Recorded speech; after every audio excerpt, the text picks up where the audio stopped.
কি রে বান্ধবী বয়া পড়লি কে? আরে কইস না, পায়ে জানি কিসে কামড় দিছে। খারা তো ওঠ, চল চালু চল। শুন, আমার পাটা অনেক ব্যথা করতেছে। তুই জাগা, আমি আজকে যাবো না, বুঝছো? এই আমি যাবো মানে তুই না ঘুরতে যাওয়ার লাগে পাগল? হ, সবই ঠিক আছে, কিন্তু আমার পায়ে খুব ব্যথা করতেছে। দেখ বান্ধবী, আজকের মতো না, তুই জাগা, আমি আর যাইতে পারবো না।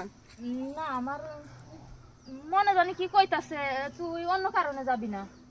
আরে মনে আবার কি কইব রে? হ্যাঁ, আচ্ছা তোর হাতে কি দেখি তো। আমার হাতে কিছু না। কি হয়েছে তোর? হ্যাঁ দেখা না হাতটা আরে দেখা। শুন, তুই এমন করতেছিস কিসের জন্য? তুই যা, আমি আজকে যাবো না, আমার খুব পায়ে ব্যথা লাগতেছে।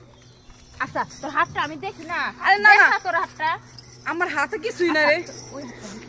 না রে, ছাড় তুই। শুন, তুই জাগা, আজকে আমি যাবো না। নিশ্চয়ই কোনো কাহিনী আছে। আরে বাদ দে তো, কিসের কাহিনী?